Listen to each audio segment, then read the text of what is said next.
Noi non abbassiamo la guardia e proprio ieri abbiamo approvato in giunta un piano di tamponi, ma non solo, feroce.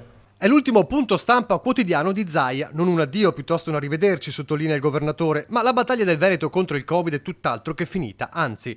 La situazione contagi, grazie ai vaccini, conferma il ritorno alla normalità ed è ufficiale lo stop alle mascherine all'aperto dal 28 giugno con la firma del ministro Speranza.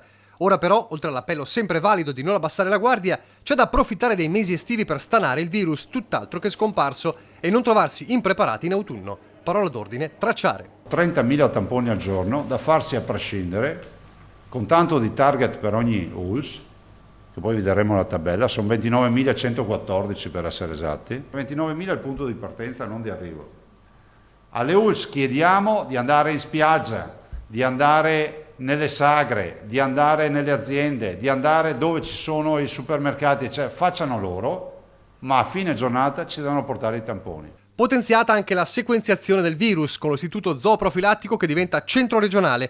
La novità è che la procedura sarà attuata anche dalle ULS, le prime Venezia, Treviso, Vicenza e Verona. L'arma principale resta il vaccino e la sacca di resistenza degli over 60 va affrontata di petto, anche con le lettere, ultima chiamata diretta. Facciamo un trattamento personalizzato, un abito sartoriale a chi ancora non si è fatto vivo. Dopodiché noi non sappiamo più cosa fare perché dobbiamo passare benedizioni e altre robe, noi ci fermiamo qui, scriviamo a casa. Il futuro intanto è anche quello di una ripresa economica attesa dopo il disastro Covid. Sul recovery plan italiano, approvato ieri dalla Commissione europea, resta la prudenza di Zaia. La progettualità macro che conosciamo è una progettualità che non taglia fuori i territori.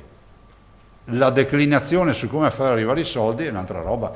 Dico semplicemente fate in modo di non perdervi per strada, perché sinceramente noi di robe da fare ne abbiamo tante. Ma è tempo anche di ripensare a un anno e mezzo di guerra e il tempo dei grazie. Se non avessi avuto questa passione, questo amore per il Veneto, non avrei dedicato 300 giorni tutti i giorni a dire ai veneti tutte le novità del coronavirus. Se dovessero dare una laurea honoris causa a un popolo per il coronavirus, la devono dare i veneti. E poi grazie alla sanità, all'informazione di TV locali e giornali, strumenti cruciali per la comunicazione dell'emergenza. E ancora, i bimbi, per i quali il punto stampa era anche un momento di leggerezza con i disegni mandati a Marghera. Saluto e ringrazio tutti i bimbi che continuano a scrivere, li tranquillizzo sul fatto che abbiamo la mostra pronta da ottobre, abbiamo migliaia di disegni, faremo la mostra su tutti i capoluoghi di provincia, compreso Vo.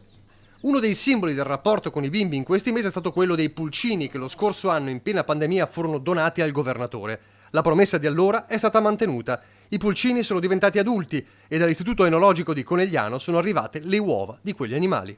Abbiamo iniziato con la vita e richiudiamo con la vita.